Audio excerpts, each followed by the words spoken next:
made to help to distribute COVID-19 relief materials, PPEs, ventilators, and so on to all West African countries. That was particularly pointed out, and the President was thanked for that. On the security situation, the summit expressed serious concern over the increasing incidence of terrorist attacks in the region, resulting into deaths, injuries, and internal displacement. There's a peace fund for the sub-region to be more self-reliant in the fight against terrorism, and they want to raise over $1 billion for that peace fund. And they recognize Nigeria's contribution already, 100 million that we've contributed in that fight. So again, they were extremely grateful to, Mr. President for his commitment. I think that what we saw was the commitment of all the leaders to the ECOWAS vision and roadmap for greater regional integration and greater solidarity. The ECOWAS leaders also discussed at length the contentious single currency program and noted with satisfaction that both the French and English-speaking West African countries are now on the same page. It was a contentious issue because if you recall, December 2019, the authority of the heads of government of ECOWAS agreed at Abuja that all the countries must flow together, and until they comply with all the convergence criteria, that no country can be allowed to migrate into the ECO currency. But unfortunately, what happened was that on the same day as the ECOWAS meeting was ending in December 2019, President Ouattara went ahead to say that, the Francophone were migrating by June 2020 under different conditions that were set by the heads of government. But at today's meeting, the issue came up, and I'd like to put it mildly. They accepted that they made a mistake and that there is a need for them to now stick with the already agreed program and the timelines, as well as the conditionalities that have been put in place for this program. The socio-economic and political situation in Mali was similarly revisited, with the heads of state and government insisting on a 12-month transition program to be executed by civilian leaders. There are going to be about 4 elections to come in the sub-region, and so they realize that some of these could be problematic, and Mr. President, also made the point that it was important to have peaceful, fair, transparent elections in the sub-region. We've seen how in Mali now they've gone back to the old ways of coup d'etat, and so that we really have to be careful to maintain that reputation for which ECOWAS is known, stable political environment. Meanwhile, President Nana Akufo-Addo of the Republic of Ghana was elected as a new ECOWAS chairman, while the candidature of Nigeria's Ngozi Okonjo-Iweala has been endorsed for election as Director General of the World Trade Organization. President Muhammadu Buhari has since returned to Abuja. Now back home, in reviewing the first year of the second tenure of the Buhari administration, the president has given his lieutenants the marching orders to ensure the vigorous and prompt implementation of the economic sustainable plan programs intended to bring succor to the people. It is just a few days after a year that the ministers had the first retreat right here at the banquet hall of the State House. Your Excellency. They are back to review how far they had gone in the implementation of policies, programs and projects to improve the quality of the lives of Nigerians and set Nigeria on the path of prosperity. When we met 1 year ago, little did we know that the world will be in a serious economic, social and health crisis that has left even the major economies of the world in disarray. While the commitment and dedication is still on course, some unforeseen circumstances had led to the government taking some hard and painful decisions, among which is the removal of petroleum subsidy. The COVID-19 pandemic has led to a severe downturn in the funds available to finance our budget and has severely hampered our capacity. One of the steps we took at the beginning of the crisis in March, when oil prices collapsed at the height of the global lockdown, was the deregulation of the price of premium motor spirit such that the benefit of lower prices at the time was passed on to consumers. This was welcomed by all and sundry. The effect of the deregulation is that pump prices of petrol will change with changes in global oil prices. This means, quite regrettably, that as oil prices go higher, we could see some increases in pump price. This is what has happened now. There are several negative consequences if government should even attempt to go back to the business of fixing or subsidizing petroleum prices, or PMS prices. First of all, it will mean a return to the costly subsidy regime. Today, as we've heard, we have 60% less revenues. We simply cannot afford the cost. This retreat is very important, and participants are urged to accord priority to the deliberations. The outcome of the retreat is expected to pave way to accelerating the delivery of government policies, projects, and programs in the coming years. And the president also called on ministers and senior officials to accordingly ensure the vigorous and prompt implementation of the economic plan programs, which will give succor to Nigerians.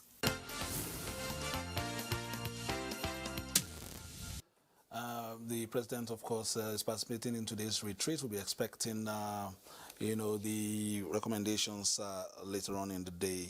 And also, of course, we bring them to you as we get them. Now, APC and PDP gubernatorial aspirants Pastor Sage Ize-Iyamu and incumbent Governor Mr. Godwin Obaseki are leaving no stone unturned in getting the attention of would-be voters. Let's go to Benin. The All Progressives Congress is touring the wards in Esan West and Igwebe, where the governorship candidate, Pastor Ize-Iyamu, told the people that the public-private partnership, infrastructure, as well as manpower development of a simple agenda will be effectively utilized to open up Ogwa and Esan West and boost the socio-economic lives of the people. From women,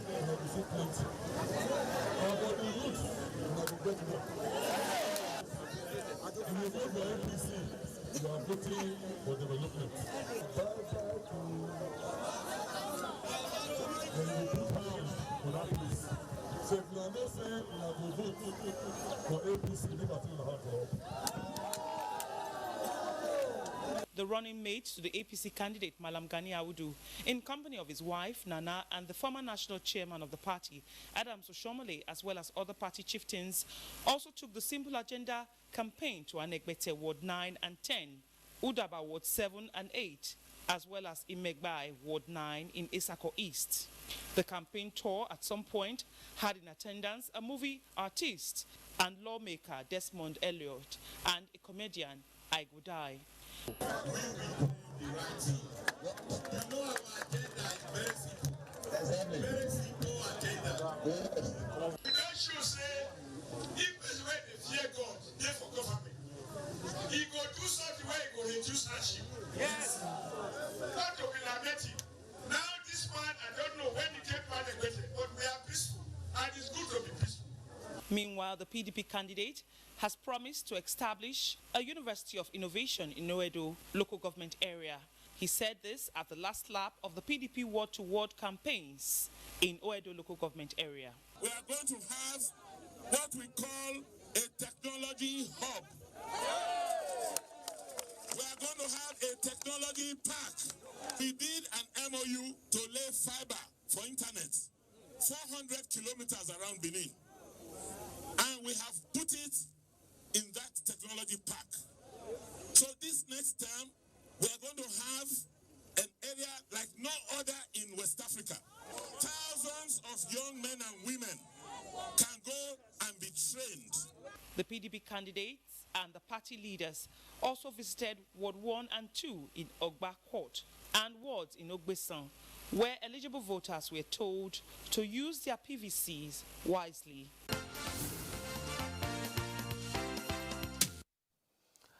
It is not just APC and PDP. There are 12 other parties fielding candidates in Edo State gubernatorial election, which is in 10 days. Let's see the level of preparedness of these parties. According to the list released by INEC, 14 political parties are jostling for the governorship seat. They include the Young Progressive Party, the Action Democratic Party, the National People's Party, the All Progressives Grand Alliance, and Labour Party. Mercy Agor of the New Nigerian Party is one of the female candidates in the Edo election. She says her party is strategizing to ensure a female emerges as the governor come September 19. I'm very prepared. Just like I told you, I went on a campaign tour to Edo North. And there's a lot of agitation on ground. People are clamoring for a change. And as a candidate for NNPP, we believe that we are going to change the narrative in Edo State. We are going to put smiles on the people of Edo State. And our agenda is explicit. Yes, there's been a lot of talk of building schools, training teachers, and but they forgot one thing. That is leadership training. Labour Party is adequately prepared for a free and fair election. If the election is free and fair, Labour Party will do very, very well. Abga remains Abga. We have not aligned with anybody. We have not collapsed our party to anybody. And if those people are ready to support us, we are prepared for the election. I will conduct what I refer to as employment on the part of the youth. Very much in the race. Last week we've been on our senatorial district in Esa Central, and by tomorrow we'll be going to Edo North. So we've always been in the race, and we are in the race. Some other candidates say financial constraint and the COVID-19 situation has contributed to the low-key campaigns by their political parties. If you say you've not been hearing about us, I think you are not far from the fact. It's just because ABGA is not too financially buoyant, though we are number 3 party in Nigeria. In the stage we're still campaigning, and our mode of campaign is in compliance with the COVID-19 directive that we should, as much as possible, to minimize pulling crowds together, relying on new media and traditional media as a means of communicating our message to the electorates. When our rallies, word to word, local government to local government, that's what we've been doing. We've gone through Edo Central, gone through all the wards in Edo Central, and from tomorrow we'll be going to Edo North. In our agenda, we said we are going to be transparent and we are going to give proper accountability to the people. They, however, want the people to know they are still in the race for the governorship seat in Edo. Political parties are currently mopping up campaigns at the ward level. In Benin, Obehi Otuba Presai, NTA News. Thank you, Obey, for that one. It is, for all intents and purposes, it is the business end of the year in more ways than one, as not much government business could be conducted in the earlier part of the year, of course, with society focused solely on batting down the hatches with the pandemic in full sway. Key elections are around the corner. Economic concepts are being deployed and re-evaluated to keep the society on an even keel. Now, Honorable Richard Bandi of Katsina Ala Ukum Logo Federal Constituency joins us today. Thank you for joining us. We will go back to the retreat and what to expect, especially as expecting, some of the to-do lists that will later come on later in the day. But let's quickly look at elections and the language so far. Are you encouraged? Of course, we've seen some of the smaller parties come up to say they're still in the race. Of course, they look a bit socially distant from the people at the moment, but notwithstanding, they should be given a chance. Thank you, Basayo. In our country, most people look at elections as a do-or-die affairs, which I don't believe in. Elections should be people-driven. It is expected that the people will make their own choice. They know who they want to vote, and they should be encouraged to do so. But in a situation whereby people superimpose themselves on the electorates, using all kinds of violence is totally condemnable.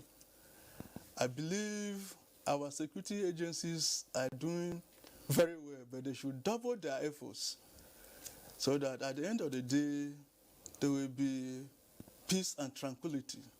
They will maintain order and the people will actually do what they want. Even our Eritrea Empire, the INEC, they have been doing well, but it is my candid appeal to them to double their effort. In human society, there must be some kind of violence.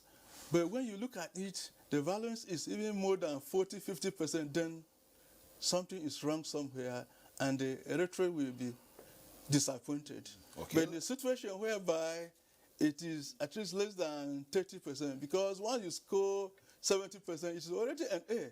So once it is 70% and above, I believe the election will be totally acceptable to even the locals and the international communities. But as a people, it is our duty to ensure fairness. All right, time is not our friend. We are looking at, there's a re-evaluation going on at the moment, but what are the low-hanging fruits you want government to quickly look at, especially in terms of your interaction with your constituents and things you think we can be doing before the close of year to perhaps boost our economy and, of course, make, the citizens productively engaged? So thank you. Especially where I come from, Kasana Okum Logo Federal Constituency, we are emerged in security challenges. It is a hot place, a hot zone, and I believe government is trying. And whether we like it or not, security is not the sole responsibility of security agencies. The entire people, the host communities must also be involved. In our place, the stakeholders met, dialogue and discuss under the leadership of our Senator, former Governor of Benue State, Dr. Gabriel Tosuwa Susam. We met our governor, discussed with him, and he has accepted to give another amnesty for the bandits. And believe you me, today is the D-Day. The security agencies are in Benue State, the governors are there, and the people are coming. If you see the dangerous weapon that are turning, you'll be surprised. So I believe security is a major challenge for our country. With the rumor or leaked memo, even in Abuja, that Boko Haram are around Capital Territory and the neighboring state, is creating panic.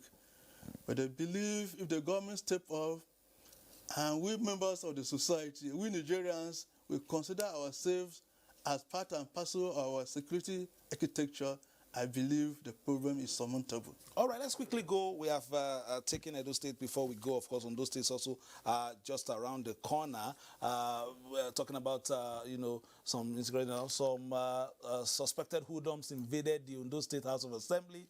In the early hours of Monday, Doris Olumoko filed this report from Akure. As 8 in the morning, some hoodlums were sighted at the outer perimeter of the assembly trying to gain access to the complex, but the policemen stationed at the assembly resisted them. Unconfirmed reports has it that the hoodlums allegedly invaded the assembly to prevent some suspended lawmakers from resumption following an Akure High Court judgment which ordered the immediate restatement of the lawmakers. So many other talks barricaded the entrance to the gate of the House of Assembly, disallowing us from gaining entry. Ondo State Police Public Relations Officer Tilio Ikoro urged members of the public not to panic as their lives and property are well protected. As at the time of filing this report, the leadership of the Assembly is holding a meeting to address the issue. Let's stay in Akure. Ahead of the gubernatorial election in Ondo State, the Independent National Electoral Commission, INEC, has handed the register of voters to the political parties there. Handing over the voters' register of 1,822,346 voters, which was used for the 2019 general elections in Ondo State, to the political parties, INEC National Commissioner Adekunle Ogumola explained that the decision was informed by the inability of the Commission to register new voters, issuance of permanent voters card, transfer of voters registration and replacement of lost PVCs due to the incidence of the coronavirus pandemic in the country. From the voters register, PVCs distributed at 1,143,000 478,460, while 372,888 are yet to collect their PVCs. I assure you that the Commission will open the window for another continuous registration once the course is clear on the currently raging pandemic. And in its quest to conduct free, fair, and credible election devoid of violence, the Commission also organized a training on security, during which experts enlightened stakeholders on election management and how to avoid violence during election and how to manage risk elements associated with it. All right, before we go, one last question for our guest, Honorable Richard Bande. Now, the year has witnessed a big interruption in the order of things due to, of course, the COVID-19 pandemic. Has the legislature been able to achieve most of its objectives for this year? Thank you. The impact of COVID-19 pandemic is a global problem, and I believe here in Nigeria it has actually affected us. But I believe, as one of the lead economists with World Bank, Macro Hednas says, we have to actually bring bold reforms, strong fiscal and monetary policy actions to bear on our intervention. You know, policy formulation and policy implementations are two different things. In our country, we have good policies, programs, and even projects, but the level of implementation is the major problem we're having. And I believe if we strengthen the implementation phase of our policies and programs, I believe we are going to get it right. And as we know, we must call a spade, because of the COVID pandemic. We cannot even, as legislators, do our oversight function effectively. And even on the executive side or arm of government, you cannot overblame them because time is not even on time, because they are actually hindered and impeded.